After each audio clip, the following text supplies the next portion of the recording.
everyone, James Labrie from Dream Theater, and you're listening to or watching the podcast Talking into Infinity with JT and Brian. Enjoy this. These guys are extremely informative. I love their dialogue.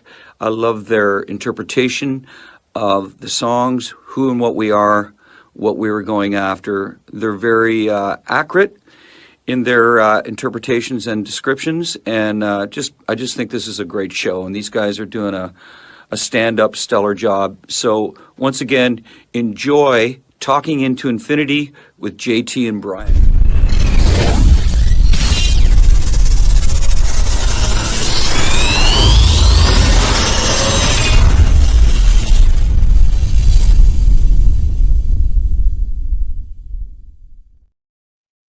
What's up, guys? Welcome to another episode of Talking into Infinity, a Dream Theater-centric podcast. I am your host, John.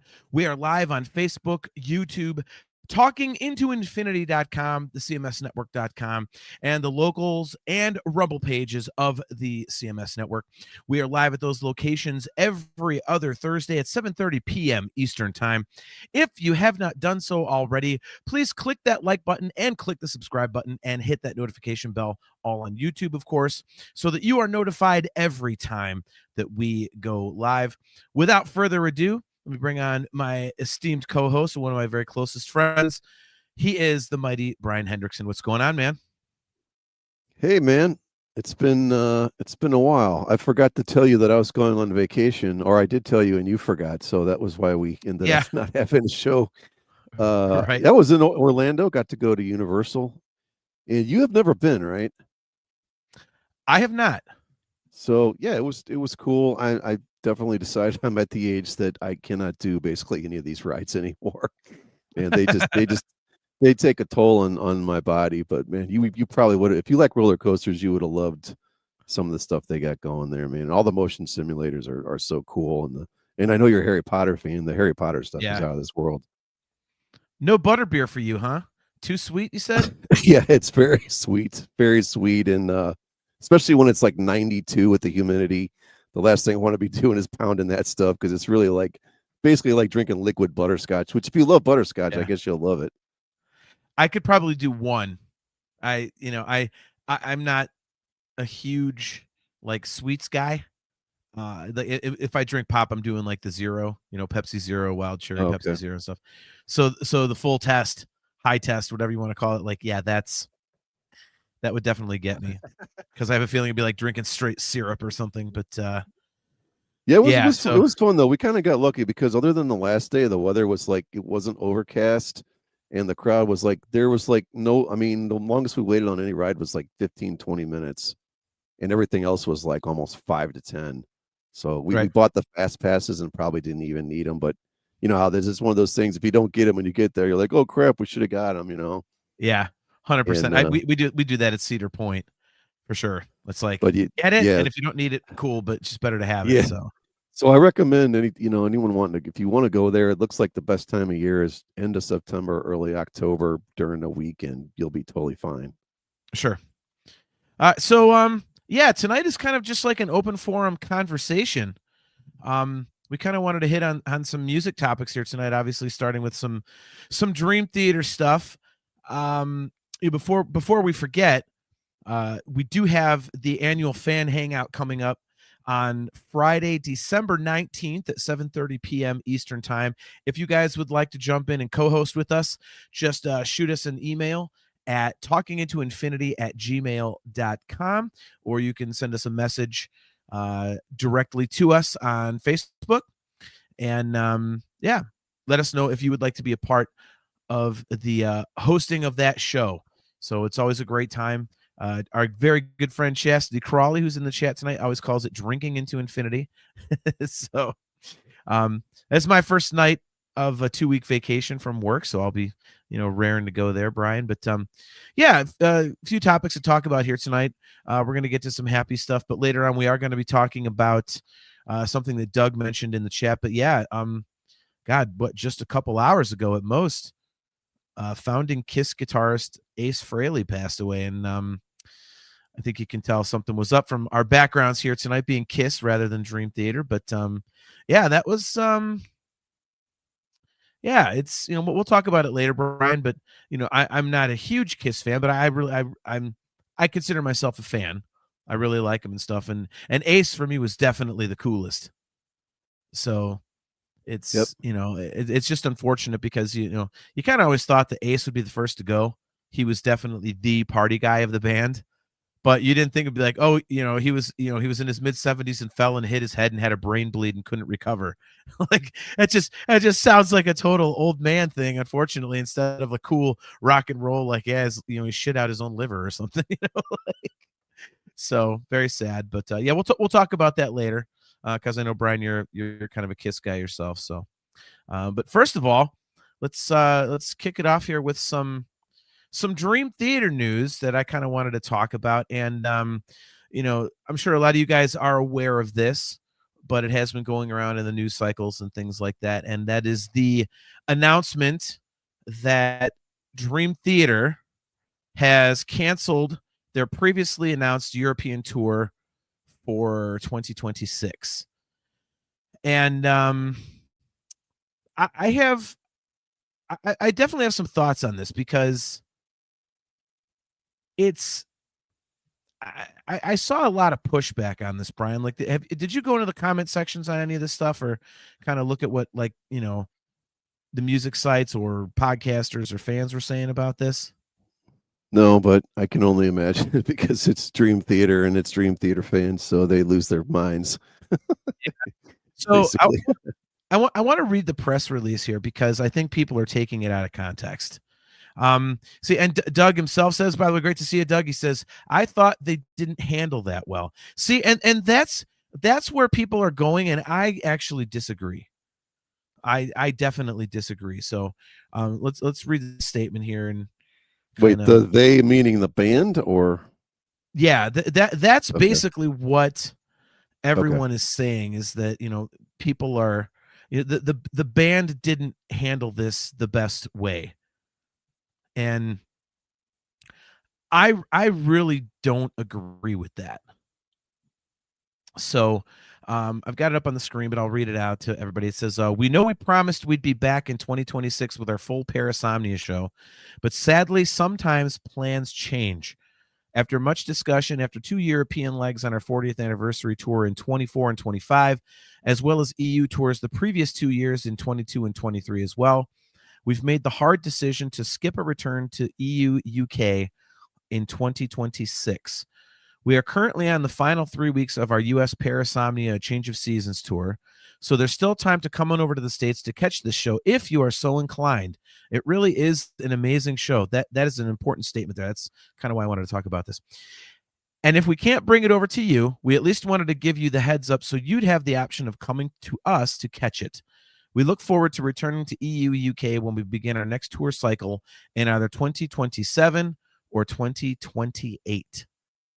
So there's a very key sentence in here that is really pissing a lot of people off. And that is, so there's still time to come on over to the States to catch this show if you are so inclined.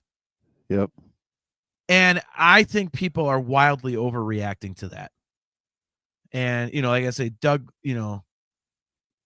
says he thinks they handle it wrong. I do not. And I think that statement is completely innocuous. I mean, all it says is, if you are so inclined, they're basically just saying, hey, there's some shows left.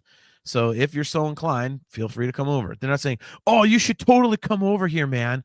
You should spend a shitload of money and come see. Like, no, that's the way everyone's reading it. Like, all the comments and stuff like that are going, man, we're broke and, we can't afford it. And this is insulting. And I'm like, no, it's not. It says, if you are so inclined. And honestly, dude, can you name what their overseas tour dates are right now? Where are they playing overseas after they're done here in America? Off the top of your head, where are they playing? Oh, I have no idea. You're more up on that. Well, exactly. Exactly. So do you think that the overseas fans know what the fuck the United States tour dates are? No. Right. They're not like, oh, they'll be in Uniondale in a week and a half. Like, no, they don't know. Yeah. So, I mean, I don't know. Like, they were letting people know, look, yeah, we're not playing over there next year. So if you feel like coming, we do have some tour dates left over here if you want to make the trip. That's all it was saying. I mean, did you read into that because a lot of people are saying that they're just being, they're being insulting, or it's kind of, they're saying that, yeah, insulting, like to people that can't afford to make a trip like that. I mean, do you see it that way, or how do you see that? Discuss Metal Joe. They're playing John's house, right? That would be insulting to have to go see him at your house.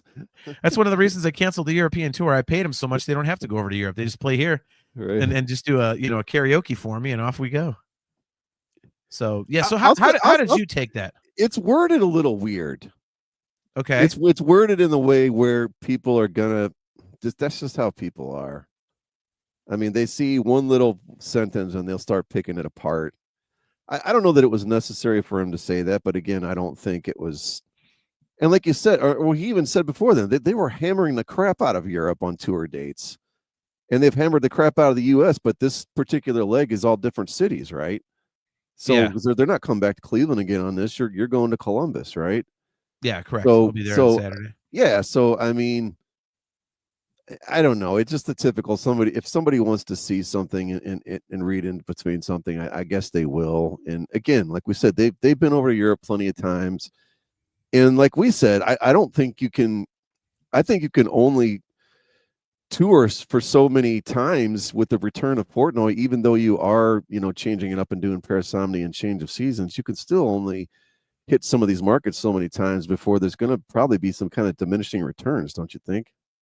Yeah, I would agree with that. I see. It's weird for me, man, because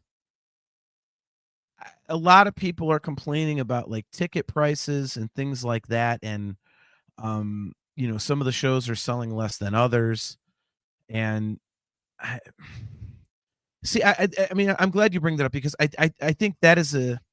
Let me get to some comments in the chat here real quick and bring all the the viewers and stuff into this because there's a lot of people, bringing some stuff up.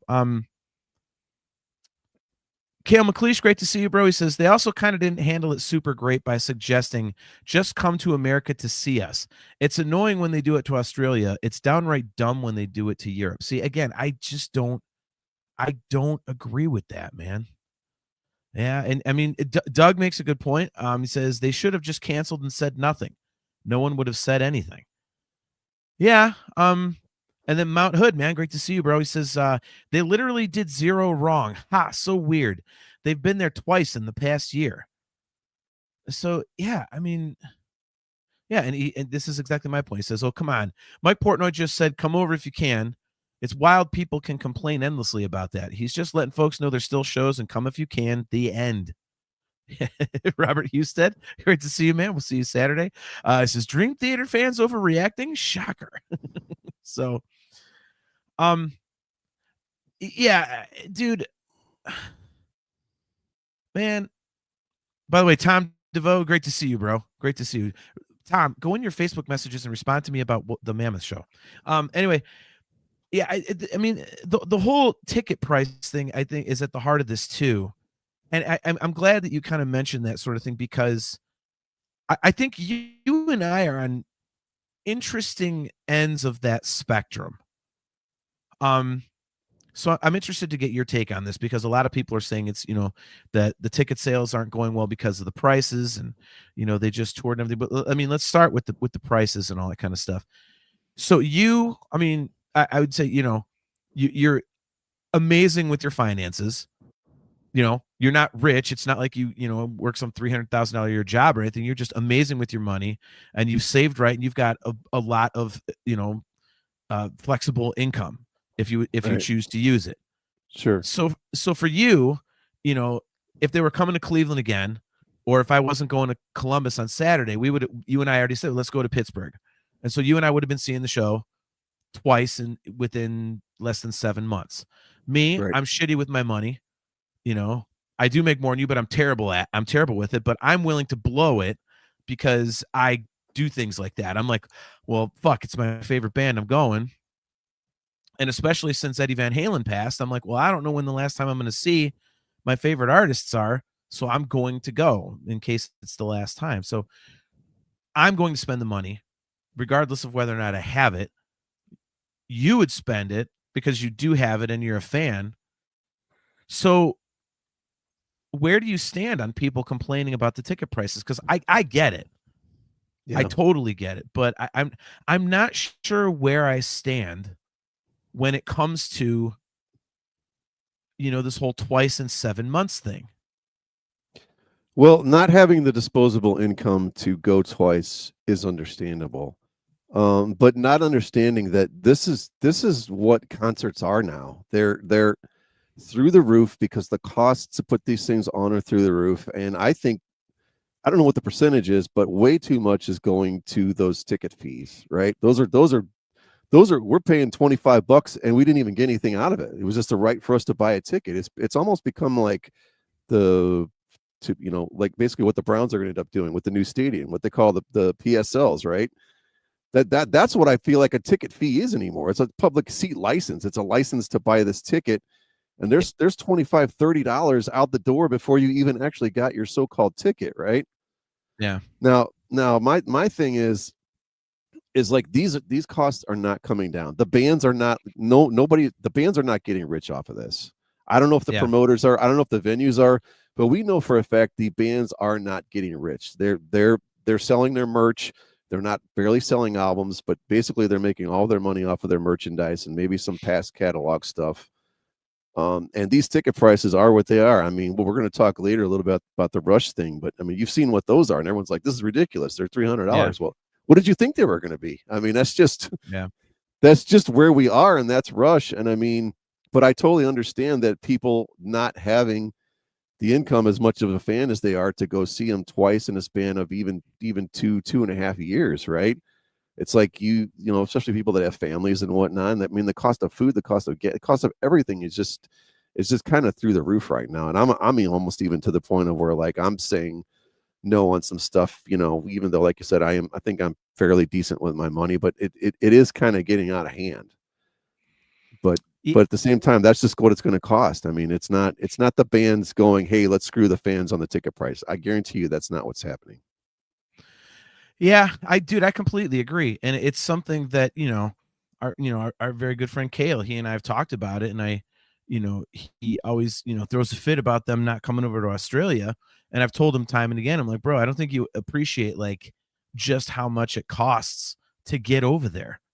I mean, the cost of everything for these guys to actually do a show is so unbelievably high that it's like, either they have to charge an inflated ticket price or they just don't go. So it's kind of like a catch-22. So I mean, I really don't know where I stand on this. I really don't know where I stand on this, man, because on one hand I get it. I mean, people that saw the 40th anniversary tour, now they're like, well, I got to go do this again. Like, okay, I understand. But then it's also to me like, well, but it's your favorite band. Like, why aren't you going to see your favorite band? Like, it's a different show. And, I just, it's weird. So, by the way, Mount Hood was in the chat asking what we do for a living. And so I told him, we, both work in healthcare and whatnot. And he says, so you meet through Dream Theater or healthcare? Nice. Actually, we met through healthcare. The place he's working at, I used to work at. That's right. This was shit, man. Oh, man. God, 20 years ago or something at this point, close to. And I want to say 2007. I think I was there about a year. So yeah, almost 18 years or 19. Yeah, we just kind of found out. We just got I forget how we met, but we were talking about music and found out we liked the same stuff and just became buddies, man. So right. Yeah, I'm not sure where I stand on that, man. Because it's like I can see both sides. I don't understand, like, I don't know. I really feel like I shouldn't talk about this because I'm the idiot that's like, even my wife doesn't know this, but I wanted to see Sammy Hagar so goddamn bad a couple of years ago. I used that Klarna like 2 years ago. I'm still paying $70 a month. I've got a couple months left of payments, but like I got like second row and premium parking, and because I'm like, dude, like the guy is 76 years old. Like, how do you know when Right. when it's his time? Like, and so I'm that guy. So when someone goes, well, I just can't afford it. I can't afford the hotel and the drive and this. It's like, I do understand it, but then there's the music fan in me that's like, well, dude, but like that's your favorite band, man. Like, I've seen Megadeth like 10 times, and I haven't seen them since 2010 because the set list is always the same. And I think we talked about this on the show, and I just haven't been. But they're retiring. Guess what? Guess what I'm going to do next year when they're on tour? I'm going to see fucking Megadeth. It's the last time. Like, I want to go see Megadeth. So, well, it's always going to be the true, and this is Captain Obvious, right? It's always going to be the true diehard hardcore fans that really are what keeps these bands, and sports teams, right? Yeah. I mean, people still go down and see the Browns, and I'm like, I wanted to start this petition. Like, look, just everyone to agree you're not going to go and you're not going to buy tickets. Let's see what happens. Let's just see what happens. I mean, you could do the same thing for concerts. Everyone could say, you know what, we can't. Let's see if they'll put the prices in half. I don't know if they would, but you'd have to get every single person to do it, though. Kale brought an interesting point up about parasomnia. Pull that quote up if you can see it. I'm trying to keep up with all the chat, man. It's like everyone's going crazy. I feel like we should just let the chat run the show. I'm not even being facetious, man. I know the next to last one though. He said, I don't think the full. Okay, here we go. Okay, yeah, go ahead. All right, sorry. Let me pull it up here. Yeah, you pull it up and then you comment on that. I thought it was interesting. All right, yeah. So Kale said, I don't think the full Parasomnia helped. I think there are people who didn't like the album who just straight up skipped, despite the A Change of Seasons encore. I hate to agree with you, Kale, but I'm going to. And the reason I hate to agree with you is because I think it's a fucking great record. I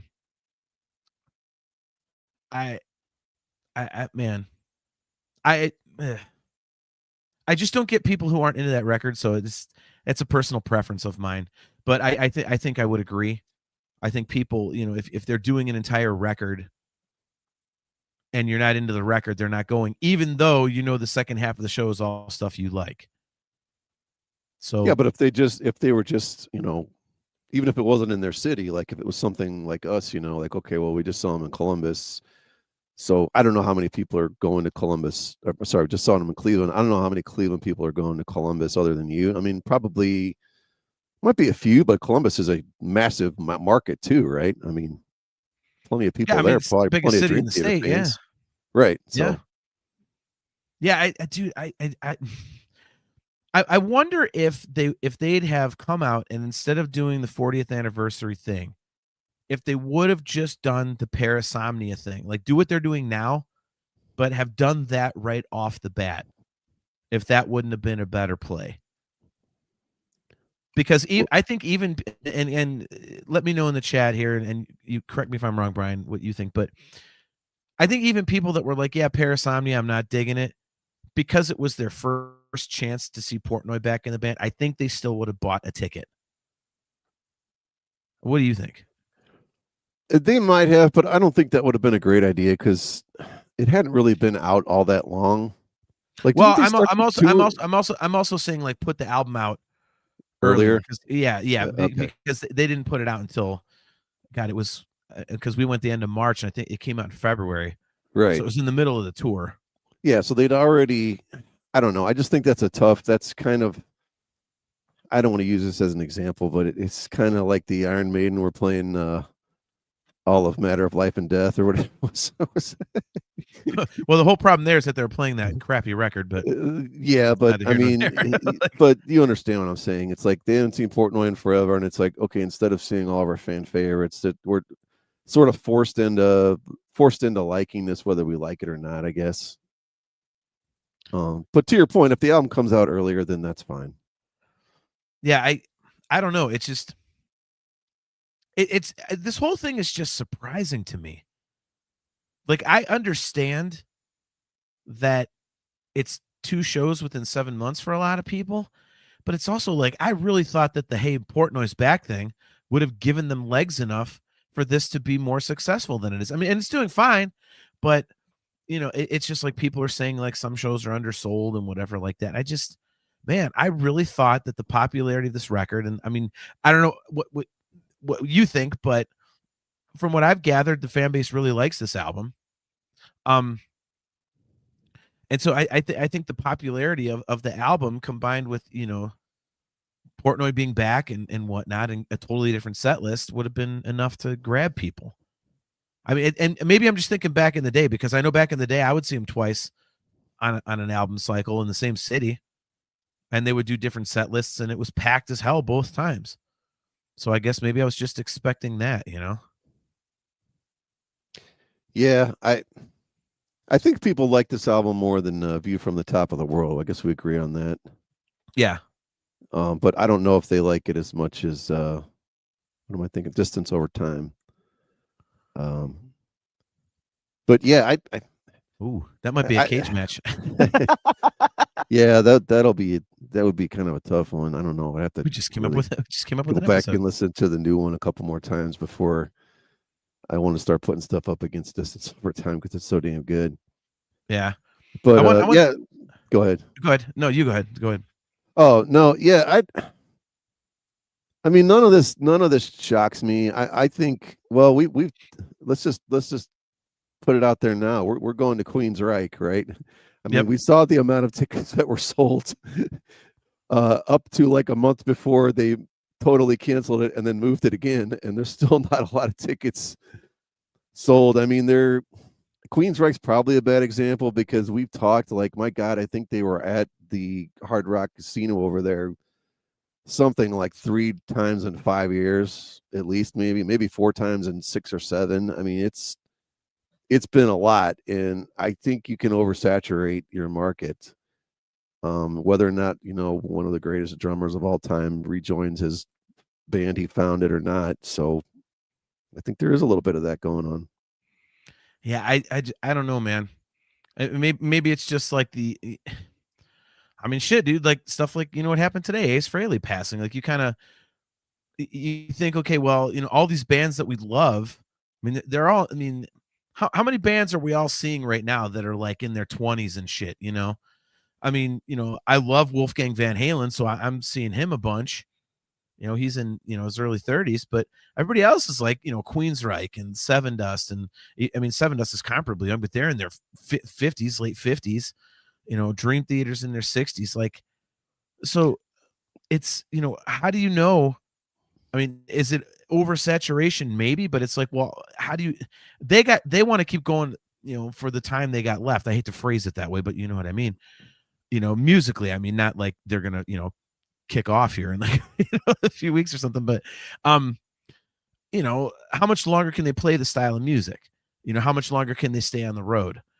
So they want to get, squeeze as much juice from the apple as, for as long as they can. And so that was a really bad I should have said juice orange. From the apple. I think it's the orange. But yeah, what an asshole. Oh, anyway, the Germans, forget it. He's rolling. There we go. A little Animal House for you. Right. But yeah, I mean, I think they want to make hay while the sun shines. I got that one right. And so, and for me, it's like, yeah, eventually I'm not going to have any of my favorite bands to see. In a few years, I'm not going to get to go to concerts unless I'm taking my grandson or something, and he's like into this new artist and stuff, and I'm like, okay, what the fuck is this? And I'm just going because I'm the music guy in the family, and I'm the one that's going to go watch it with him because I might get something out of it, and I'll be the one that's most likely to sit through it. But in terms of bands I enjoy, like, who knows? Doug McCauley, they're probably going. Here's an all new Barstool Warrior wearing Depends. Yes. Barstool Depends. Oh my Lord. God. That's great. Look at this. You know what? Look, Doug McCauley, traveling at 60 sucks, I'm told, LOL. Robert Husted, John would know, Doug. Robert, I'm going to disinvite you on Saturday. Well, that depends on whether you would know or not. Yeah. Brian's way closer to 60 than me. I mean, he's 74 for Christ's sakes. That's right. So, Yeah, Johan Alexanderson, it says, by the way, great to see you, bro. He says, we're all going to be watching a lot of DVDs in a few years. Yeah, I mean, that's the truth. That's the truth. Mount Hood says, oh, yeah, are you a Symphony X fan now? They're growing on me. What I'm not a fan of Mount Hood is tour buses. Their tour bus broke down the day of our show. Brian was literally pulling into the bar we were going to meet at. I was at a different bar getting lunch with my wife because Brian just went to the bar early so he could catch the Ohio State game. As I'm sitting at the bar, I get a Facebook message from a music buddy of mine who works security at the venue we were seeing Symphony X. He says, hey, you're going to Symphony X tonight, right? I said, yeah, because he had offered us free parking and stuff. He's like, well, don't bother coming. Their bus broke down. The show's canceled. I was like, motherfucker. So I had to hit up Brian, and poor Brian drove like 45, 50 minutes to get to this damn bar. He had literally just walked into the place when I called him, and like he had to turn right around. He made this trip for nothing. So yeah, not a fan of tour buses. There's the second time they've canceled on me too, because COVID wiped them out the first time. Yeah, well, dude, when they come again, I definitely want to see it. I was really excited for that show. So, by the way, our buddy Rob Myers, Rob, I almost called you to jump on for a while because I mean you were one of the very first people I thought of with the Ace news. He says, "Dude, this sucks." Yeah, I knew Rob would be kind of bummed out. So yeah, and one of the things that the chat is talking about, let me find they're talking about a change of seasons. And man, there's so many comments. You guys are awesome, man. I swear, in a second, I'm just going to just bring up comments, Brian. We're going to just react to what they're saying. Yeah, they're talking about a change of seasons, and somebody in the chat mentioned that James sounded unbelievable, at the show and on a change of seasons and stuff like that. And yeah, I don't think that's being talked about enough. I mean, he really is. I mean, he is like back on like. As close to on his game as he could be for his age. Sounds great from everything I've heard. You know me, I hate to use this term, but I guess you could call me a James apologist. I fucking love the guy. He's the nicest dude ever. He's been on our show. He busts his ass to sound good for all of us. But yeah, I guess he's been doing, he's got some new vocal regimen. And he started working with a different vocal therapist. And I was talking to Wayne, who I'll be hanging out with on Saturday. We're going to the show together in Columbus. And he was telling me, like, James is doing, like, before the show, all these crazy stretches and stuff with his neck and his, all that kind of stuff and the musculature and his voice and everything. And, man, it is really, really, really, really making a difference. So, yeah, he's just sounding great, man. All the reviews have been really good. And, I'm really excited to see it, dude. I really am. And I don't know about you, but the couple songs they've released from this new live record coming up have me even more excited. Have you listened to both of those? I mean, technically there's 3, but 2 with vocals. So yeah, no, man, he sounds great. And like we said, I thought the show in New York, because I thought Cleveland was a little off. It just wasn't the James that we've come to know when he's just on. And man, that New York show was just night and day. He was so on. Yes. It was crazy. Yep. Yeah, Doug says, I think James suffered a lot from bad advice for years, but this new vocal coach has done wonders. Joe Gebhardt, great to see you, man. It's been a while. He says, he has sounded great. I went to Charlotte and he did great. Man. Yeah, he really has. We talked before, and I know you're a big fan of like taking care of your voice, and you do different stuff, and like it's just such a I was reading this LeBron James article today, and I'm gonna just bear with me a second. It was all about these young guys that want like the fame and glory and the fortune and all this and that, but they don't want to do the process. Like, and it's all about the process. They don't want to get up at 3 a.m. to go work out. They don't want to do the diet that has 2,000 grams of protein and 15 grams of fat and 5 of sugar. You know what I mean? Yeah. And that's all this. It's all part of that process. Like, and if you don't do all that kind of stuff and really take care of it, when you're performing. And James he's an athlete, man. Let's face it, that is an athletic thing, to be able to use your body and your voice for, an hour and 5 minutes a night or whatever. I mean, people joke that James doesn't sing because there's so many solos and instrumentals, but that's BS. I mean, the guy belts his ass out for 45 minutes, probably minimum, when he goes up there. And it's like that takes a lot of, that's not just show up and do it, man. That whatever he does out there, that's all because of all the work he put in ahead of time. And it's awesome that he's, and like you said, it's a kind of a constant changing process on what's the best way to do this. Yeah. Robert Houston with a great comment. He says, instant gratification is a killer. People want the fame, not the road to fame. I mean, look, I have to say, and again, guys, please take this with a grain of salt. I'm not saying I'm, on James's level or professional by any means, but Brian, like he said, like, and he can back me up. Anybody I've played in bands with can back me up on this. Like I take my singing very seriously, and I'm just some weekend hack. And I can tell you that, I'm just singing like pop tunes and stuff, but there are high notes and stuff, and there's some gravelly notes. And Johan Alexanderson says, that's my Hawk Tua style's the way to go. That's awesome. Nice. Oh, that's great. But yeah, like, like you said, like James is singing like, a combined probably, between an hour and, 10 to an hour and a half a night.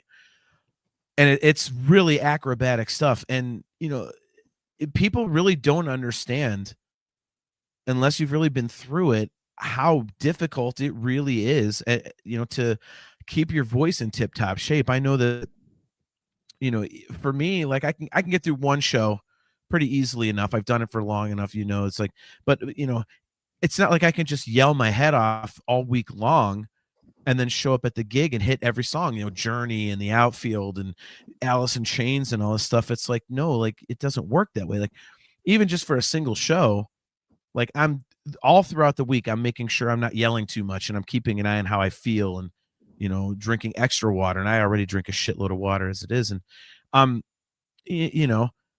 then especially if we have like a back-to-back, it's like I'll be at my drummer's house and I'll be up till 4 a.m. or something, sipping bourbon with him and talking, but I'm talking like this, and I generally have my vocal steamer and, just really mellowing out, and much less 3 in a row, which we did this, back in August, which was just an absolute bastard.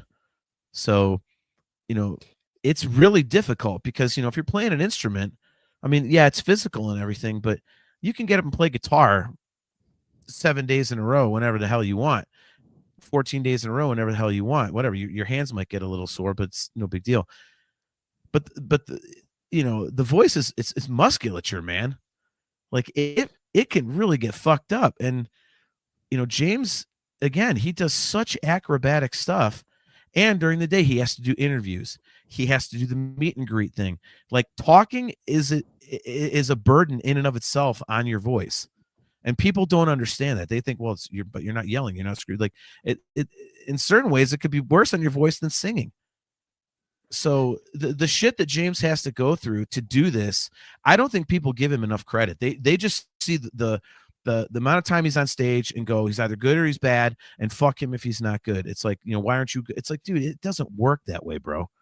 It just doesn't fucking work that way. So, well, the other thing too, and I'll give you an example of this, and I want to know if you experience this as well. So, like a couple years ago, I was like, we played Benny and the Jets, Elton John, the dueling pianos, right? I was like, man, I always want to learn that piano solo.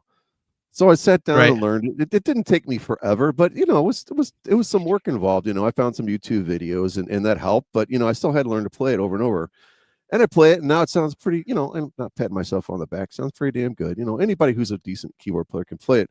But the point is, when we play that song and I play the solo, and even though people are like, wow, that sounds really good, what my mind goes back to is all of the work I put into it. Like I get more satisfaction with the memory of what it took me to get to this point. And it's kind of the same when we would play Africa. Like I learned that kind of ridiculous keyboard solo a while ago. And I still, whenever we go play that song, I try to go over it before we're going to play, if I'm going to do it. And it's always like in back, people go, oh, wow, that sounds cool, whatever. And again, it's not me patting myself on the back, but when I'm in that moment, I go back to all of the work I put into doing this. And that comes back to what is part of the process. Like if you don't enjoy that part and can't later reflect on, man, I really glad I did that, then what's the point of it? It's not the accolades for it. It's that point where you go, man, I'm glad I put the work into it, No, I'm glad I did the discipline, right? 100%. I mean, dude, like, if I didn't know how to breathe properly on stage, I mean, there's no way I'd get through some of these notes, and especially when your voice is shot and everything, like just taking a couple extra breaths in the right spot will get you like a note or two here or there, like, and those are the things that people don't see. Yep. I mean, it's like if you're doing Journey, like if you're doing like Any Way You Want It, for example, she said, oh, that whole thing. Like I'm already thinking about that when I'm going into the second verse. It's like, all right, don't move around too much. Keep your breath, because you're going to have to just absolutely belt it out. And if you're like a little bit off your game, if you croak like a frog, man, like I'll never forget last summer we did it.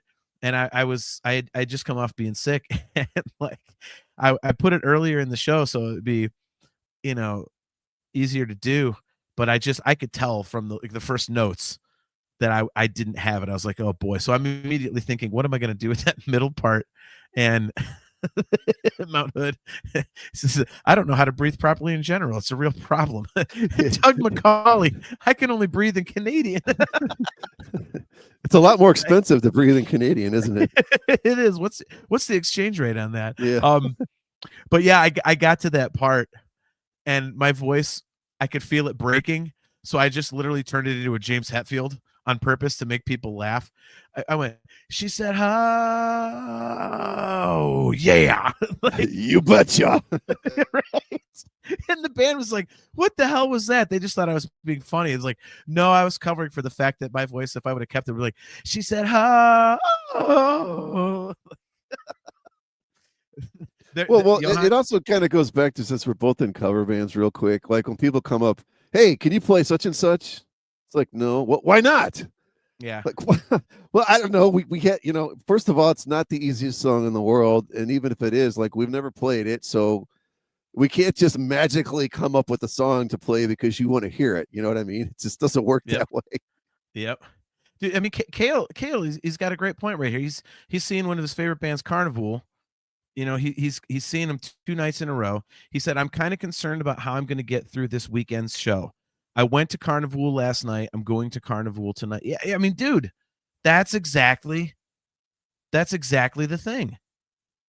Like I've gone to see a band on like a Thursday, knowing I have a show on a Friday or a Saturday, and it pisses me off because I'm like, God damn it, I can't yell, I can't sing. It's like I'm sitting there just having to be quiet and don't, because you got to sing. So, all this stuff about, people, talking about James online and everything. It's just like, dude, you don't even know like what he has to do. And then I saw someone today, they were talking about, what the hell song was it? It was like a professionally shot video of Metropolis from the Falling Into Infinity tour. And this guy is in there and he's like, oh, James is off pitch right from the first note. You can just tell, like he's always, I'm like, and I listen to him like, what in the fuck are you listening to? Like, are you on drugs?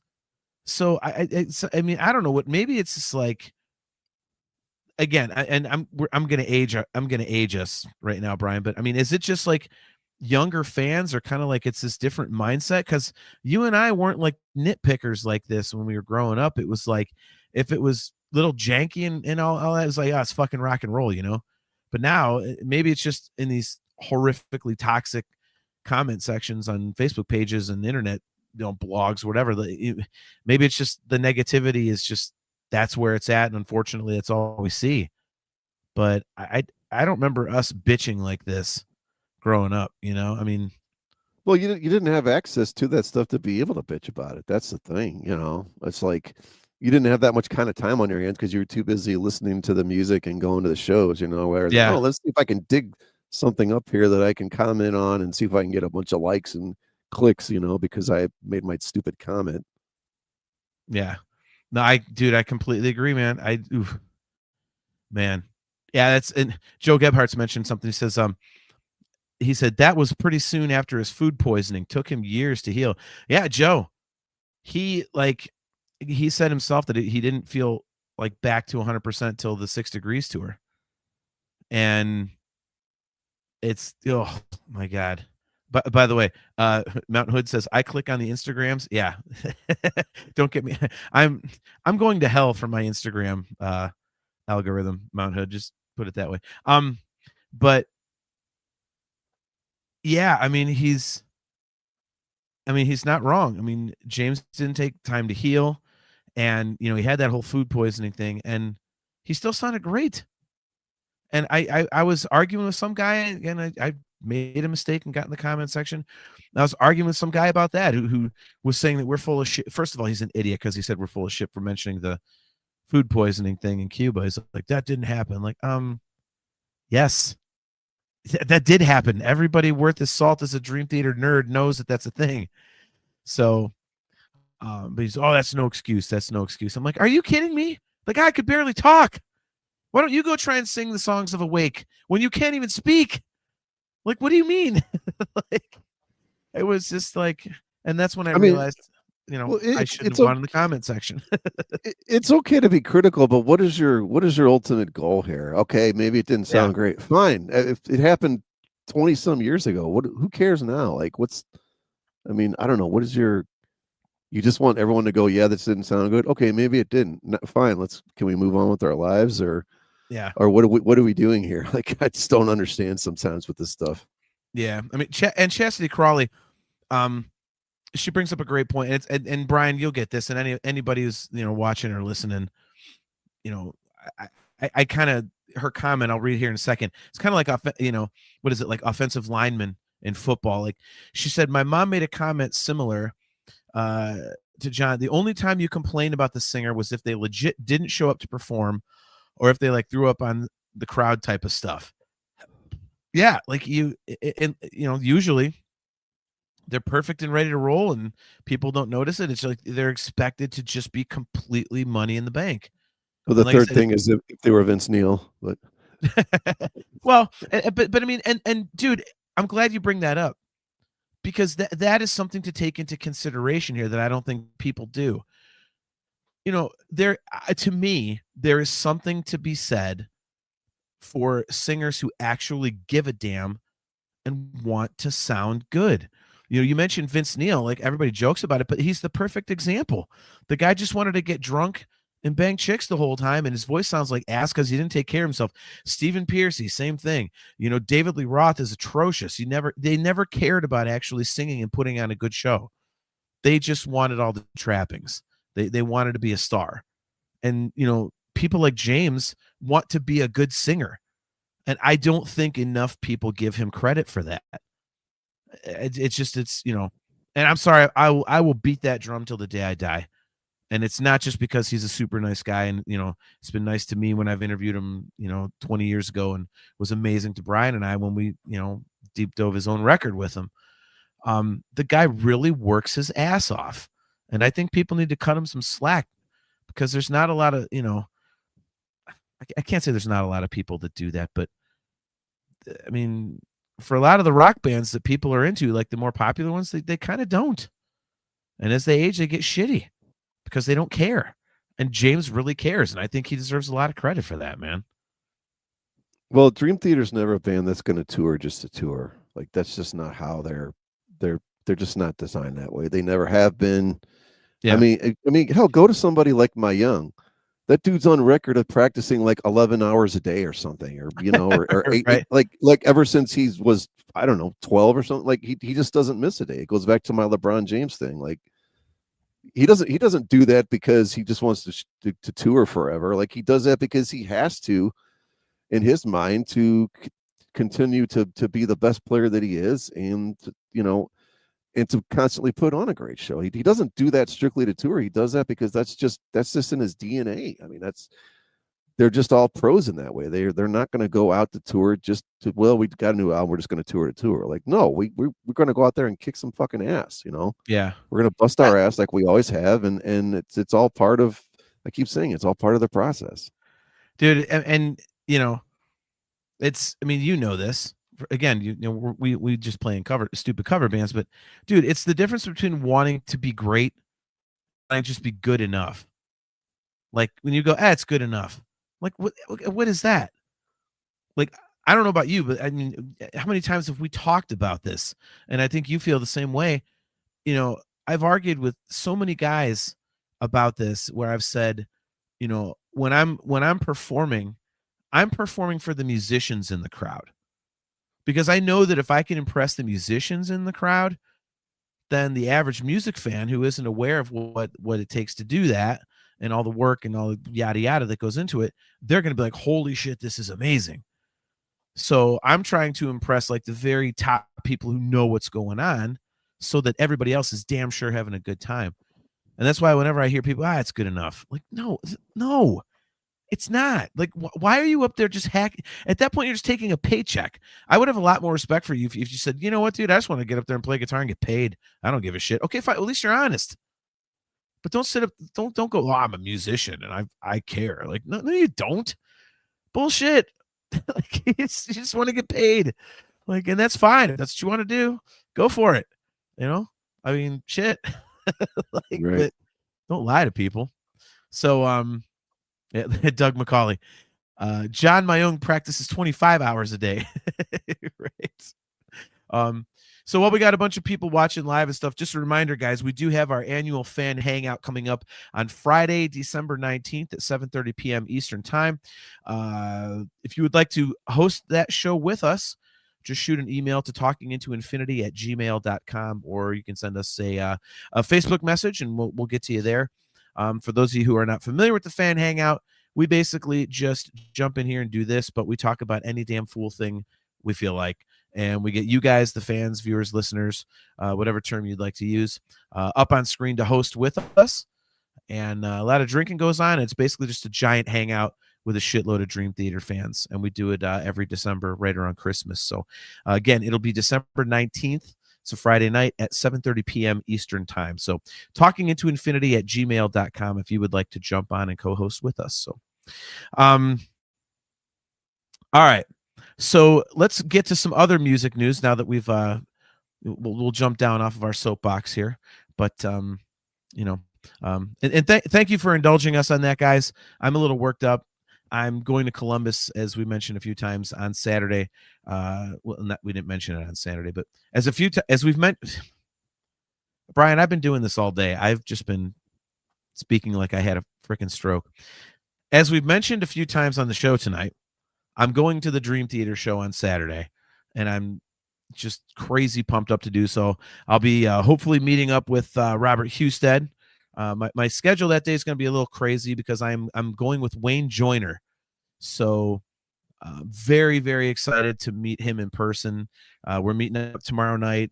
We got a hotel down there in Columbus, like 2 blocks from the venue, and I'm going to show him some Columbus, Ohio eats. We're going to Thurman Cafe and stuff, but I'm just wired. I'm so excited to do this and hang out with Wayne and have him as the show's going. I'm like, oh, I did this, like get it behind the scenes on the stage graphics and stuff, and it's just gonna be a blast. So anyway, moving on. Yeah, Brian, I'll let you lead this because this is right up your alley, and I think tons of people that enjoy our show will get into this. I mean, let's just talk about it. Rush is back, and they have a new drummer. And oddly enough, it is not Mike Portnoy. So talk a little bit about that. I mean, you were the very first person I thought of when this news came down the pipe. I was like, man, Hendrickson is got to be over the moon. You know what? First of all, okay, you're more neutral on this. How hung up should people get on, and this is a legit question, the fact on calling it Rush? I kind of feel like going back to the astonishing calling it Dream Theater. Like, I don't know, and maybe it's a stupid thing to get hung up on, but they're like, "Oh, Rush 50 years or whatever, blah blah blah," and it just annoys me that it says the word Rush in it, right? And I'm totally fine with with Geddy and Alex touring again. I think it's great. This new drummer they have, what is it, Anika Niles? I don't know if you Yeah, her pronounce name it. is, yeah. Is that how you pronounce it, or is it Nika? I'm not sure. Yeah, and Anika Niles. It's two L's. I don't know if it's Niles or Yeah, I'm I not mean familiar with it's like somebody who's super famous in the because everybody who I know who's a drummer is like, oh my god, this is a great pick, and I'm like, okay, yeah, cool. And I mean, I do appreciate the fact that like I don't think, and well, you'll get your thoughts on Portnoy in a minute. Like, sure. I think because their names are so big that they didn't need another big name in there. I think that just would have been weird. Like the two most obvious that always come to mind, I guess, are probably Portnoy and Danny Carey, right? I can't think of Right. anybody. If I'm missing somebody, then that's possible. But I mean, people talk about like Marco Ninneman and something like that. That was something I don't think anything like that would ever happen. As great of an amazing drummer as he is, but Yeah, there's still just something a little weird that if you go to the show, it's going to say Rush up there and like Neil's not up there. And again, is it something stupid to get hung up on? Probably because they're going to play all the Rush classics, whatever, and they're probably still going to sound pretty good. Although I do think Geddy's vocals over the last few years have kind of, I think they're tuning down a little bit, and he's sort of got a little bit of affectation to his voice, trying to, again, it's trying to sing all these songs when you're in your 70s, that you sang when you were, some of them you sang when you were 25, 28 or whatever, and now you're 40 some years on. But I'm trying to figure out if I'm getting too hung up on them calling it Rush or not. Like, I'm not one of these people that's going to go online and going, oh my God, you can't call it that, but this just feels slightly weird. Let's put it that way. Well, you have to look at it this way, and I hate to phrase it this way, but unfortunately, it's the reality of the situation. If they were to call it Alex Lifeson and Geddy Lee's celebration of Rush, they wouldn't be playing in arenas. Yeah, it would look really stupid, right? On a banner Well, too, right? Like on a flyer, yeah, right. on a Right. TV commercial, a YouTube commercial, whatever. Yeah, they look at the demand for these tickets, and it's not like it's just one guy. You know what I mean? I mean, it is, and I understand where you're coming from as a super fan. I think that the difference here is that the guys in Rush are such best friends, especially Alex and Neil, or excuse me, Alex and Geddy. Right. And so I think having them up front and Right. and all the Rush fans knowing that they are lurked and all that kind of stuff, and I think people aren't as affected. I to be honest with you, and I hate to say this, but I really wonder how much money they're getting paid because they had said for years, yeah, we get offers, and it's just we're not going to do it. We're not going to do it. All of a sudden, hey, we're doing it. I'm like, all right, how much did they load up the Brinks truck this time? Like, well, I think they just took time to process to see if they could really do it. I don't know that it's necessarily that much about money. They luckily were in the time of when you made money on album sales, right? And they still continue to make that. But Doug McCauley, I know. You don't want Neil up there in the state he's in. Yeah. All right, you got two of them in there tonight, Doug. Way to go. Very slowly moving pictures at that point, like right. snail's pace. Dude, Mount Hood kind of makes a great point. He says Rush is way more Rush than Pantera was Pantera. I love the Pantera, the celebration, whatever the hell you want to call it. I love it, but I think I agree with you 100%, Mount Hood. I really do. And Alexander Johan Alexanderson says the same thing. He says, yeah, it's 66% instead of 50%. Yeah. King Igor, great to see you, man. He says, she, meaning Anika, she's cheaper than Mike Portnoy, but Danny Carey would be the best choice. I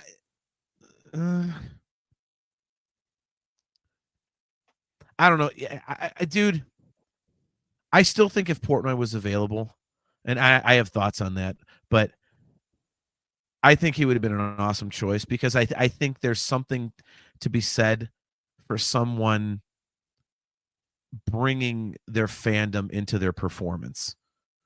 You know, it would be like if, you know, Van Halen was around. They could, hey John, can you play bass for us on our new tour? I'm like, holy shit!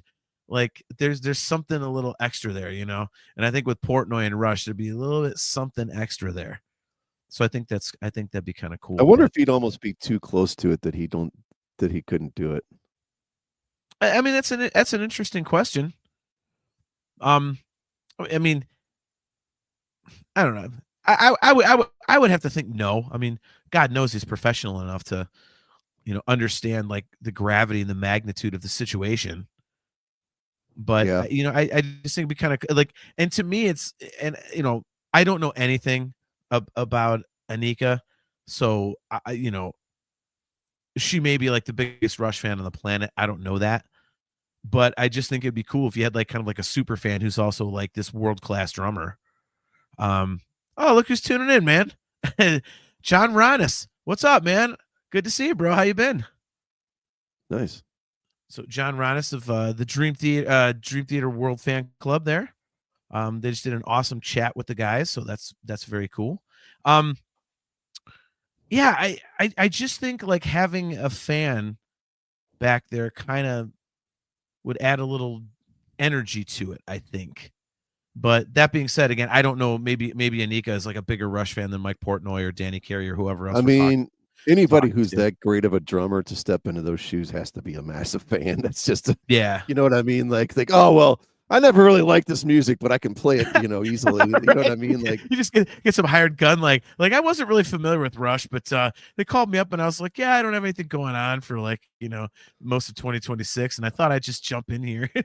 I would love to know. Do you remember when Neil passed? And I think it was, I don't know if it was Alex. One of them said something like, yeah, it was kind of weird. You know, we were getting all these condolences, but then there was some people that were kind of throwing in like, hey, if you need somebody, you know, and it was like, oh, who the hell would do that? You literally, like, after your best friend from, you know, been in a band 40 some years, like dies of, you know, like who would like throw that out there? Just so I would love to know who that was. And obviously Rush will never ever disclose that, but I mean, did you know? I mean, we've met some famous people and read enough biographies to know that some people are complete assholes, right? And they have absolutely no couth. So, you know, look at Mount Hood. It says Rush fucking sucks. I'm playing drums for him on their giant reunion tour. Yeah, I'll take the paycheck. Screw it. Right. Yeah, I wondered about that too when he came out and said that. Yeah, dude, you know what? My first reaction to it was, you know, I thought good for the fans, man. The biggest reason that I've always been bummed that I can't get into Rush like you do, and I have tried, is because, I mean, one of the things that they're known for, they're just like really nice guys. And I know that sounds really stupid and cheesy and, you know, whatever, but I mean, I think we've talked on the show before, like if musicians are dicks, like it makes it really difficult for me to get interested in what they're doing. But if I know like a band is full of like good people and stuff like that, like it makes me want to root for them even more. And I know I knew that Rush were cool dudes before I even read Getty's book, and Getty's book just really kind of cements that, obviously. And by the way, any of you guys out there who have not read Geddy Lee's biography, My Effing Life, man, even if you're not a Rush fan, it's a phenomenal read. So go check that out. I highly recommend it. You know, I was like, cool, man. Rush fans get to see Geddy and Alex again. And obviously, whoever they pick, they're not going to go on this arena tour and get some schlub. You know, it's not going to be like, you know, some punk drummer or something. You know, here's a guy from the Sex Pistols. You know? So, Doug McCauley, he says, I have to love Rush. It's mandatory in Canada. You have to carry like an ID card that says you love Rush on it or something. Right. A fan club card. Exactly. But look, Aaron Taft, I see what you did there. He says it's an effing great book. So, yeah, dude, I'm excited for it. I haven't bought tickets. I am closer to the show dates. I actually did request it off my band calendar because I have a very slight outside chance of getting like a suite at Rocket Arena for it. Seriously? So yeah, we'll talk about that offline. But okay.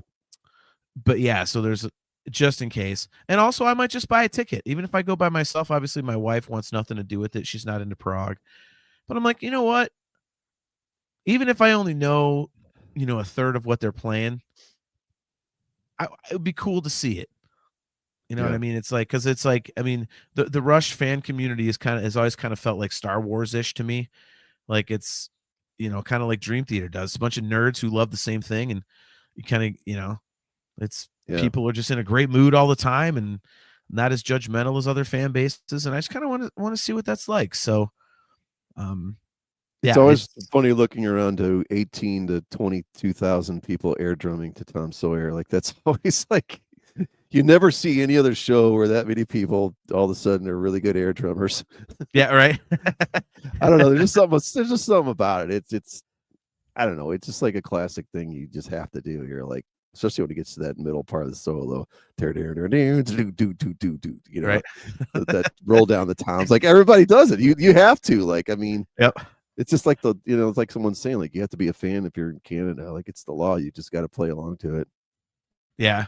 And how much artistic freedom do you think Anika has on any of this? That was something I wondered. Like, because usually they'll say like, you get a new drummer in the band, like, well, they might play it here and there, like a little bit, like.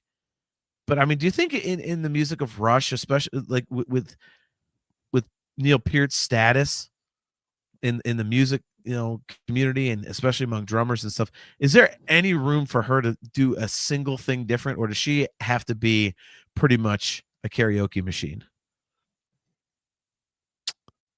I mean, there's always that thing of you can kind of add your own feel, maybe a little bit, but you're not going to really stray from the songs. So if that makes sense, maybe your accents are a little bit more, or the way you push the tempo is a little bit more behind or a little bit more ahead than what Neil did, because no drummer has the exact same pocket, basically, no matter what anyone tries to say. But as far as the actual, the way the songs are played, there's not really, I mean, there's just so many iconic parts in every song that you can't be screwing around and miss them. I mean, it's like the one band where it's like, okay, for example, like a Van Halen, like, okay, every solo, you can't be screwing around playing different solos, right? Chris, what if she showed up with a 4-piece? Yeah, Chris Aiken says, what would be great is if she showed up on a 4-piece Ringo kit. Oh, man. That's hilarious. But, all right, so anyway. All right, go ahead and cough. But you're making a point. Sorry. Yeah. But yeah, no, man, I mean, there's not a whole lot of room for, hey, let me put in some different parts here. It's just not the way. I mean, Neil wrote his own drum parts. He wrote basically musical. It's not like your typical rock song where like, okay, here's a fill, here's the main beat, whatever. I mean, these are distinct musical parts that make up the song that kind of have to be there. There's just another part, just bass and keyboards and the guitar solos, right? Well, and that's I think I'm glad you clarified. Like he wrote very musically, because initially you said he wrote his own drum parts, and everyone's like, well, duh. Like his style of writing was different. Like there was much more thought that went into it than your standard player. It's like, instead of just verse chorus, like he was actually, like you said, very, very musical about it. And it really, that's one of the things that really made him unique, and also something that the casual listener doesn't know. So he's kind of in that way underappreciated, I think, at least that aspect of his playing. So and that's coming from somebody who's not a huge Rush fan, but I do know that. So yeah, did you get tickets? I did not. I don't know if I'm gonna go, if I'm being totally honest. And it's not like any big political statement. God, why? I don't know. I've seen Rush a few times and they were absolutely amazing when I saw them. So it's always weird for me going back, seeing something when I know it's not gonna be quite what it was before. But we'll see. We'll see. Really? Let's see as it gets closer and how much the tickets are and whatnot. And So yeah. you wouldn't just go for the nostalgia trip of it? No, not necessarily. But again, we'll see as it gets closer. Wow. That's very surprising to me. It's hard, man. It's kind of the same reason like when AC/DC came, I'm like, okay, I saw them in 83 and 85. Like they're not gonna be what they were then, you know what I mean? And I know Rush probably maybe a bad comparison to AC/DC, but No, but they the still concept's the might. same. Yeah, it's the same kind of a concept. It's just the older I get, I'm more like, you know, and it sounds like a stupid thing to get hung up on, but and I don't want to be one of those people that go on that I don't want to, tell anyone else that they shouldn't go. And I've told this one Bob when I was like, man, I'm glad you're getting to go. I said the reason I can't go is I don't want to go mainly because it's pretty expensive. A, even though I do have the money, but B, it's just like it's never going to be quite the same. So, and again, it'd be awesome if plenty of people that never got a chance to go get to see him too. That would be great.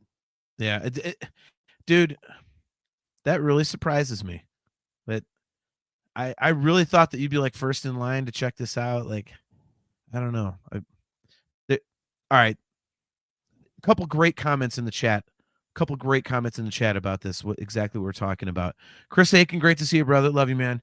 He says, I'm with Brian here. He's seen them when it was whole. I'm happy for Rush fans, but this is going to prove hollow. The reality is Neil was the heartbeat of that band.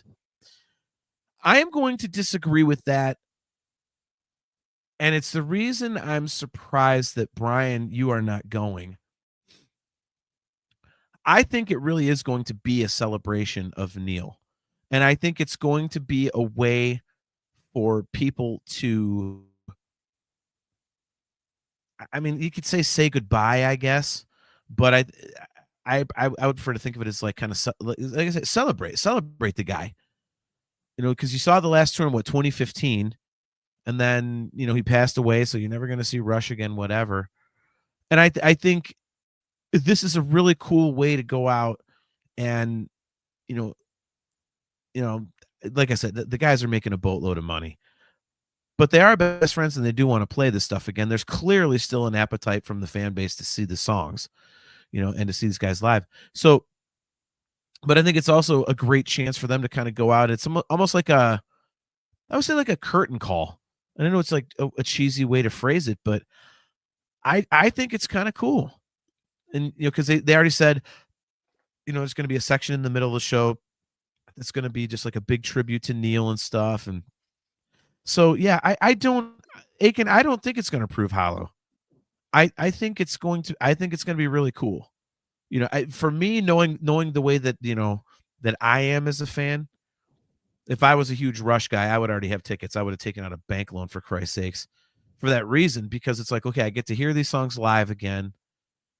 And it is going to be like, a cool, like, you get to celebrate Neil with, the music and, in this giant arena with, Alex and Geddy playing it and stuff like that. That just seems cool to me, So I'm surprised that you're not doing that. Well, here's the thing. And I don't know how many people know this, and maybe Aiken probably does too, and he can chime in. The problem with Rush is they never really got to have their last tour, because the thing is, Neil was done with touring even before he got sick. He flat out said, my body absolutely, like, I have arthritis, every single part of me hurts, like I can't feel my hands, my back is done, my knees are done. Like, he was done touring. He was not going to tour anymore. Yeah. And those guys, I don't think they were great friends, but I'm sure they're all like, well, crap, now what do we do? Like, because they wanted to keep this, sort of keep touring. They knew that it was going to be very difficult, or how in the hell were they even going to do this? And then Neil passed, so they never even got to the point of where, okay, Neil kind of sort of just retires, kind of like basically what's going on with Iron Maiden, right? Like Right. where Nico couldn't do it anymore. They never got to do that thing where, okay, Neil kind of done, but hey, let's take a couple of years and now let's go back out because he passed away. So they sort of like this, everything got pushed back basically. And then, you had to reflect over your friend dying and watch him die in a horrible way of cancer and all this and that, right? Yeah. And like that was a terrible thing to go through and you had to process all that. So I don't know. I mean, it's just to me like I know it's a celebration of Neil and that's great, and I think they should get one last chance to go, but I don't know, just for something about it to me isn't quite moving the needle. I don't know. It's hard to explain, I guess. No, I mean it makes sense. I just like I say for me, if I was a Rush fan, I would be doing it because again, like I said, it'd be like celebrating Neil. But for you, as big a fan as you are, I just really thought it'd be something you'd be like, hell yeah, I'm going, dude. So it's interesting, that you're not. The second comment that I wanted to bring up in relation to this is Aaron Taft. He says, I'm also going because my son said he wished he saw them live. So this is a once in a lifetime opportunity for him. And that one I really relate to because when the whole Pantera quote unquote reunion was announced, the Charlie and Zach thing, my stepson loves like every kind of music. Like his two favorite bands are the Beatles and Slipknot. And right now he's like super into EDM. So he just got back from his third festival of the year doing that rave crap and all this kind of stuff. But he literally loves everything. He's like the most musically open-minded person I know, I think. And the one band I always told him, because he went to Van Halen with me. He went to Dream Theater. He's seen Seven Dust and all these different. He's like, hey, can we go see this band and this band? Like, and I always told him, the one band I wish that I could have taken you to see live was Pantera, because they absolutely fucking annihilated everything. And I can't truly describe it to you. It's just when you see it, you just come out of the show going, holy fuck. Like you knew you just got bulldozed. And so when they announced it, I was like, dude, I have to go. I have to take him to this, because it's, even though it's not Dime and Vinny, like it's those songs in a live environment with Phil and Rex, and obviously Charlie and Zach, I knew would do a good job. And so that's why I went to Pantera, the first night of the U.S. leg of their reunion tour.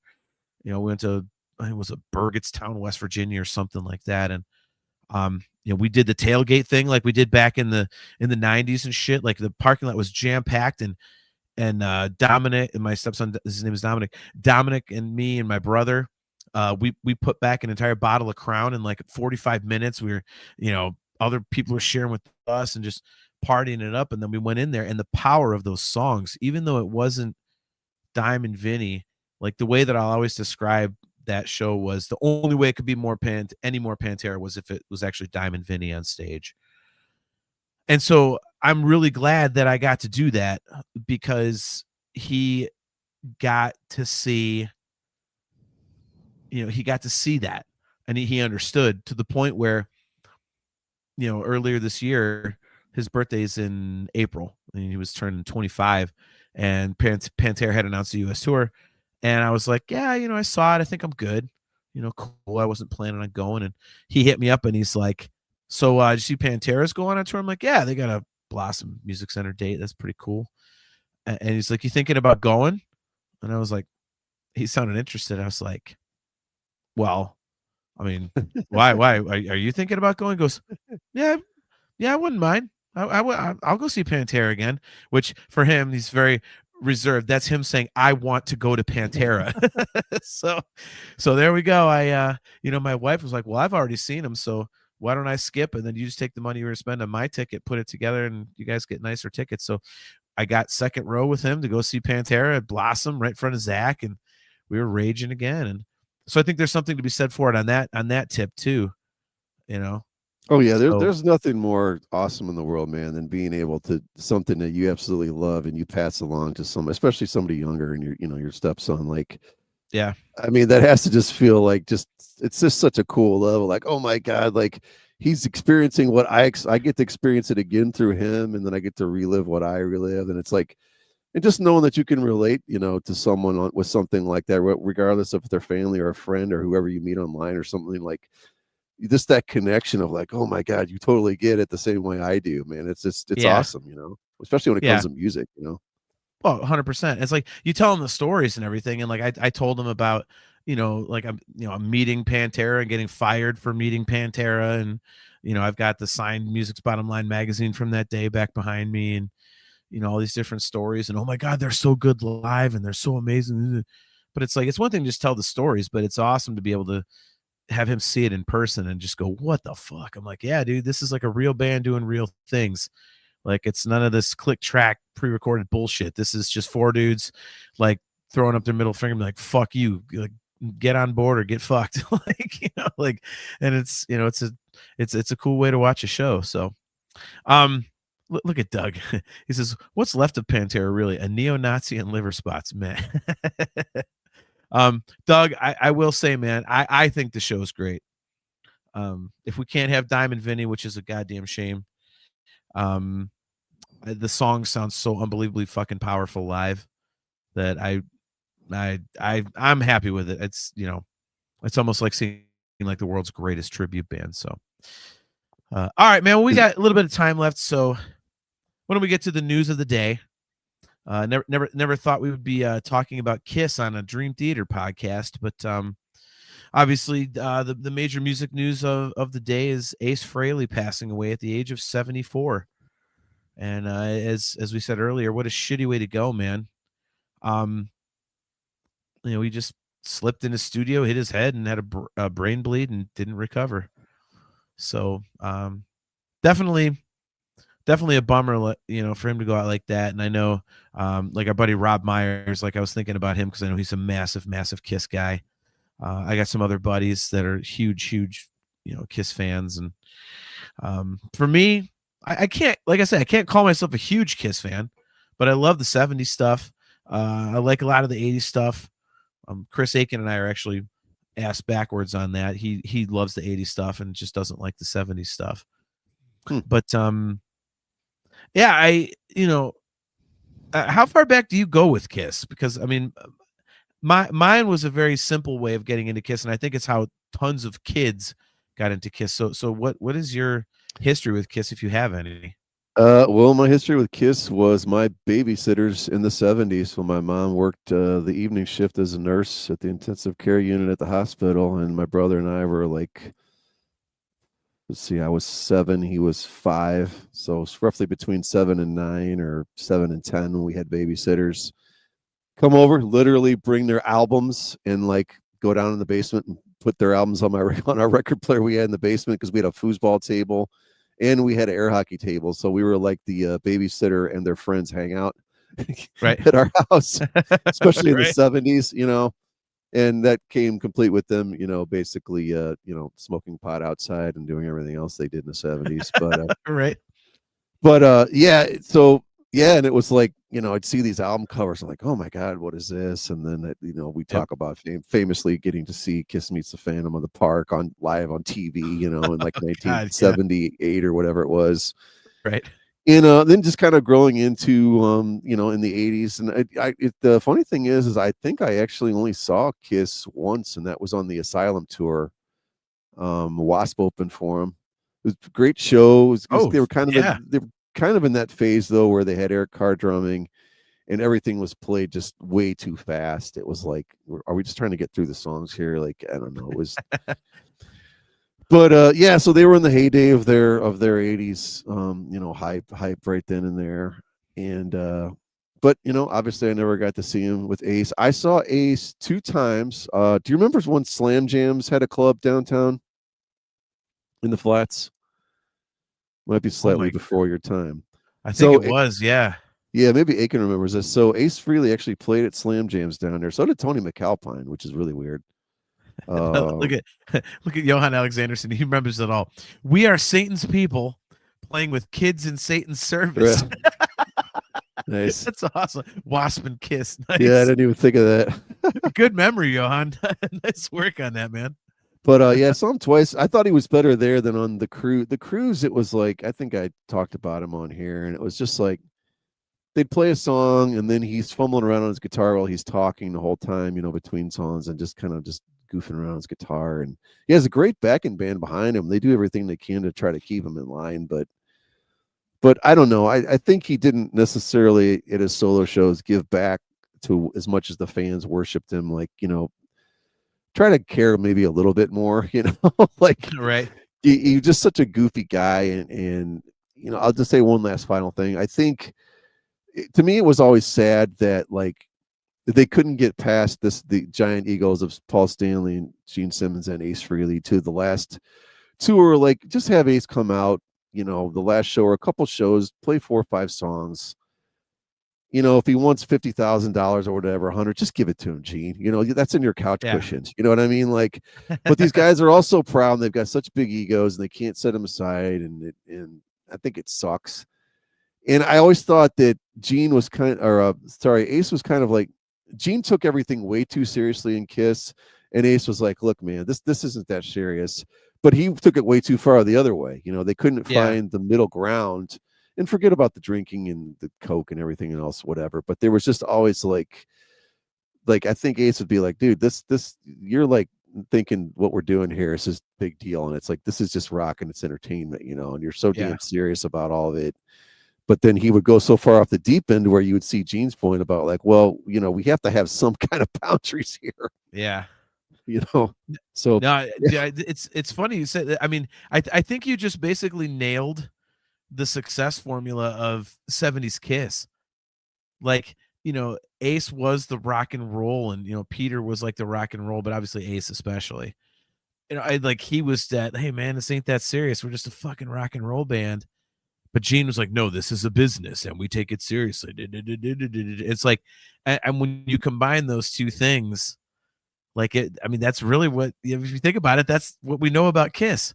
It's just like a really fun rock and roll band, but it's a freaking corporate entity. Yep. Yeah, I don't know. Like, I'm surprised you never saw him saw Kiss with Ace. Like, not the fact that you didn't see him in the 70s or anything, but like that. But when they reunited in '95, I was like, oh my God, I have to see this. Like, I am absolutely not missing this, to the point where I was so annoyed with the opener. The first show I saw the Deftones were the opener, and I was like, nice. I took a nap. I was like, I'm not watching this crap. I don't give a shit about the Deftones. So Great. I took a nap, and then when I heard the like the Kiss noise, like before the "Are you ready?" I woke right up, and it was like, But yeah, it's funny you say like the album covers like got you interested in them, and babysitting is like, because that's exactly what happened to me. Like, when I was growing up, we had a babysitter, and she would come watch us, and she'd bring records to play when we had gone to sleep. And one of the ones that she brought, because she found out that I was getting into rock music, she's like, check this out, and it was Alive. And so I saw that album cover with them and the makeup and the smoke, and I was like, what is that? And I'm thinking it in my mind, it's like, oh, this got to sound like Slayer or something, but I never heard the music. And then, I got into the Columbia House Record and Tape Club, like as we've talked about previously. And one of the first things I got was, I was like, man, I want to hear what that Kiss band is like. And for some reason, the Destroyer album cover, I was just like, man, let's go. So I got Destroyer. And of course, like, who doesn't love Detroit Rock City? And then of course it's got, God of Thunder, which I was just like, oh, this is the greatest thing ever. It's so evil. And, Do You Love Me? And all the hits are on that record. And then I kind of looked into other stuff, and it was like, all right, this is cool. Destroyer is my favorite record, but and I just, like, as I grew older, like, I can't say I was a fan, but I liked enough of it. And to me, it was just damn catchy rock and roll. Like, it was cheesy, simple, like, let's just have a good time stuff. I kind of related to it. Like, it was almost like a simpleton's version of Van Halen. Simpletons. It's like, there's not much musically. Yeah, I mean, there's not much musically going on there, but it was just super catchy. It was good time music, and um, Ace wrote a ton of this stuff, and he, to me, was always the coolest. He always had this kind of, everyone uses the word swagger, but I mean, it really is the best way to describe him. Like he, whether or not he was drunk or not, I don't care where the hell it came from. The guy just looked cooler than the other guys on stage, and he was always kind of like the guy you wanted to be. I mean, obviously everyone's like saying, "Oh, yeah, being the Demon's awesome," and Paul's the lead singer, he gets all the chicks, but like Ace was like the cool guy. He was like the rock and roll of Kiss, and yeah, he was always like the guy for me. And yeah, like you said, like he's, what was he awesome to the fans, and was he an awesome guy all the time? No, but I mean, goddamn, how many millions upon millions of people got into guitar playing because of Ace Frehley? Oh yeah, all so many guys that we like. I mean, how many bands? I mean, how Kiss in general. I mean, Charlie Benante just got married last weekend, and Gene Simmons was the officiant. Like, so it's, I mean, like, guys, it's like they love Kiss, man, and Ace was one of the big reasons. I mean, I mean, I think you nailed it. He was like kind of like the rock and roll, and Gene, like he didn't take it seriously enough. Gene took it too seriously, and I think it balanced out. Well, it's funny. My bandmate Chris in my cover band, he put it. I think he said it perfectly. He's like Ace was like the quintessential punk from Brooklyn. Like yeah, like, and I told him too. I was like, the thing about Ace, like, I loved his voice just because it was the perfect voice for like just a crappy bar band, 3-piece bar band that beer stains on the floor, peanut shells everywhere, just playing something. But you hear the guy's voice and you're like, man, this guy sounds good singing anything. And he's not a good singer at all, but it's just like his voice just fits perfect. Like I love the last couple albums he did, like were just his own covers of Stones and stuff. And like I just loved hearing Ace sing it, man. I just thought it was just true to the heart. It was like, hey man, I'm doing my vocals. It's like I'm not a singer. I'm just doing my vocals. You know what I mean? Like this is just what I sound like. And I loved his singing voice on this dumb songs he did, like Shock Me and stuff, and New York Grew. I loved his voice on that. I thought it would fit perfect. I completely agree. I've played it for my wife. She's like, what the hell is this?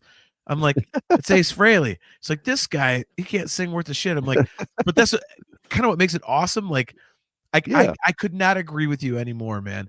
Like it is like there's just such an honesty to it. It's like, I know that's such a cheesy cliche to use, but like he just, he hit notes, but kinda, and it wasn't like you can't listen to it and go, well, he's off pitch and it's shitty. Like, no, like is there a pitch? Like you know what note he's going for. It's almost like talking to you, but on a key here and there. Yeah. Like, and like you said, like you picture it in like some shithole with like beer everywhere and people hammered, it smells, and it's like, but you're like having the best time of your life. Like, I said it online today, like his most recent record, I think is really, really good. And I'm not a fan of any of his stuff, like all the way through. Like I like some of it and some of it I don't. I gotta say, most of that new record of his, the most recent one, 10,000 Volts, is really awesome. And that damn Cherry Medicine song, I have listened to that like a million times. I don't know if you've listened to it. But check it out. No, I haven't heard too much of it. It is so catchy. Didn't like Steve Brown co-write or something with him? Yeah, Steve Brown from Trickster. Yeah, he helped co-write it with stuff. Yeah, dude, the production is great and it's total ace. I mean, the only thing that's weird is like you can tell he's got like, the fake teeth. He's like, when you came into my life, you really stole my heart. like you could hear like he's talking around the dentures, like they're one size too big for his mouth. That's funny. Yeah, I was really kind of surprised. Like he put out that Cherry Medicine song and I loved it. I'm like, well, I'll check out the rest of the record. I'm like, this actually kind of rocks, dude. Like I really like it. So I mean, I'd check it out. Well, to me, it's always kind of my like kind of level. I don't know if you like the Ramones at all, but it's like Joey Ramone can't sing, right? Nobody ever said he could, but like right, the voice fits perfect, man. Oh, hey, there's Tim. There's Tim for speaking of my band. Yeah, good to see you, Tim, man. Says joining late, R.I.P. Ace. Sad, man. Yeah, no, you're right, dude. It's like there's some of those voices that are just like they're perfect, and it's the fact that they don't try like to sound better than they need to. Like it fits. It's like I'm just gonna sing naturally. Like I'm playing a riff, and I'm just gonna sing to it, and whatever comes out, and it just sounds good. I'm gonna read this. This is Tim's text he sent me. I'm gonna read it since he didn't type it all out here. He says, "I walked the streets of Slavic Village, listening to Alive and Alive 2 personally, an in-your-face reminder of my mortality." Yeah, man. Yeah, it's kind of weird. Like we always knew if any of the 4 Kiss guys are gonna go first, it's gonna be Ace. But again, it just sucks. It had to be like this, you know. Like it's just, ugh. Yeah, we're in that era, man. I mean, it's just. I made a joke. I was kind of joking, but I wasn't. Like Keith Richards crosses another one off. Like still here. Yeah, you know, it's like how does Keith Richards? How is he still going? All Dude. These other guys, I have no idea. It's just funny. It is weird, man. Because I think to myself, I'm like, I was thinking today, I was like, you know, really is kind of like I thought about Sammy Hagar, and I'm like, man, the guy's like 78, he's still absolutely ripping. Like, see, these guys that are dying, you know, they're younger than Sammy. It's just like a total. It's it's just a how-to manual. You got to take care of yourself, or you're not going to make it. Then I'm like, wait a minute, Keith Richards. All the guys in Motley Crue, like, you know, like there's all these guys that are just complete and total, like, just annihilating their bodies. Like, what's going to be weird though is like, okay, and I'm not predicting this, but 3 years from now, Sammy will be what, 80? He's like 81. 78 or something. Yeah. 81. Okay, let's say he doesn't make it, and we'll be like, oh my god, I can't believe. And it's like, what do you mean you can't believe? It's 81. You know what I mean? Like. Yeah. We can't believe the fact he was doing it till he's 78. Let's be real here, you know. Like, I mean, because that's what's going to happen. It's all going to, you know. I mean, that's just math, you know. That's just those tables they do when they do life insurance policies, you know. I mean, it's just all going to happen. I mean, yeah. Somebody, I heard this great quote the other day, and it was like, "Father Time is undefeated, but let's see if we can take it to like."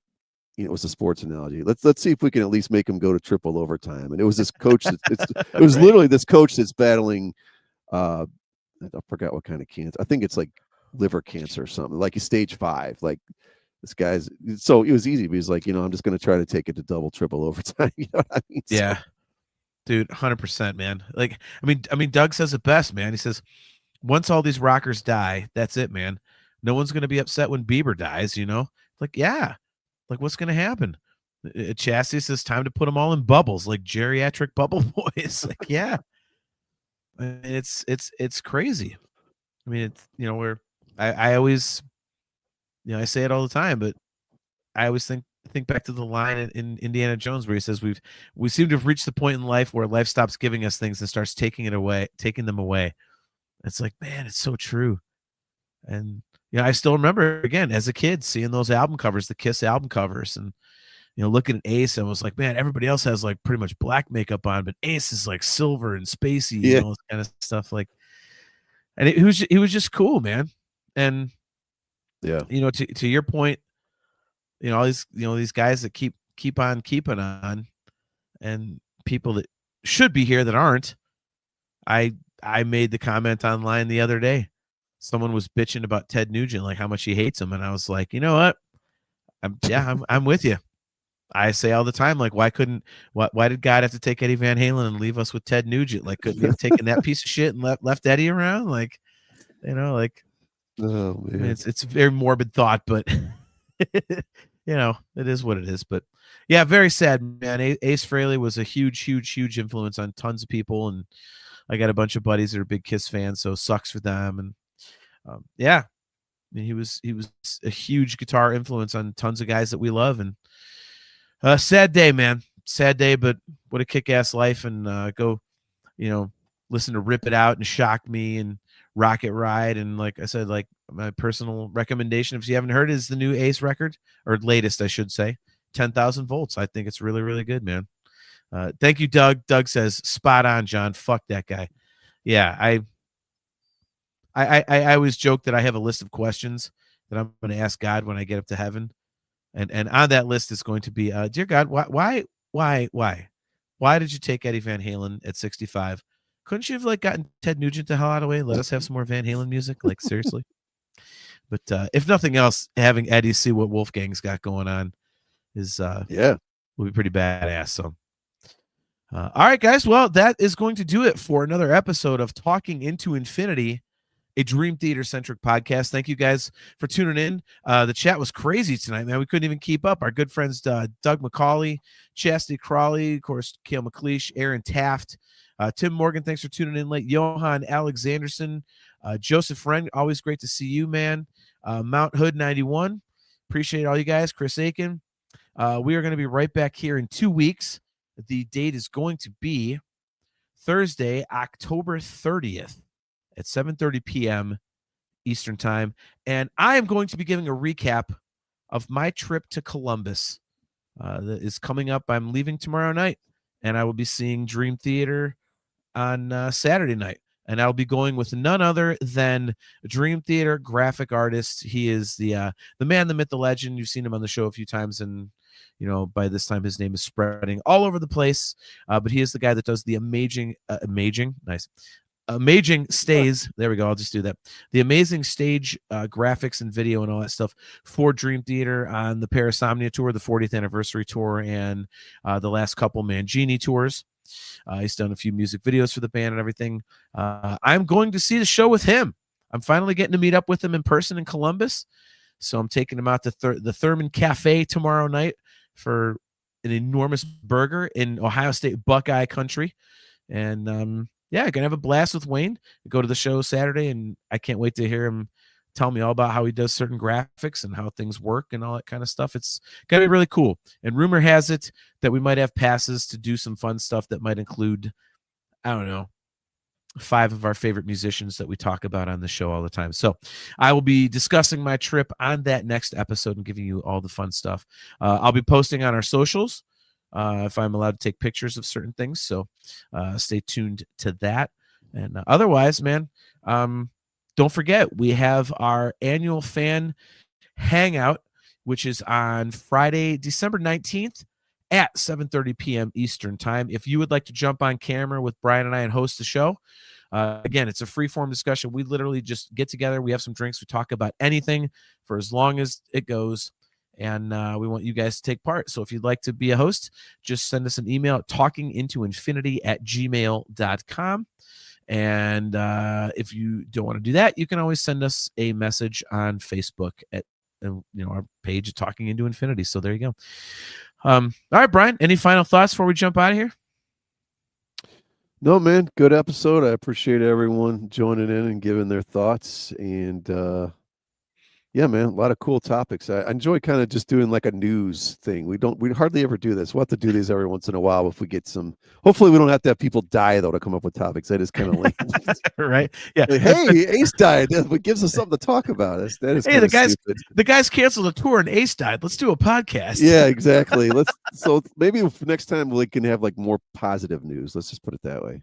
Let's go. Well, I completely agree. It's nice to just kind of riff on stuff and have a conversation, so we can kind of go off the rails a little bit. So it's kind of like a mini fan party, but just for the two of us tonight, right? Yeah. Awesome.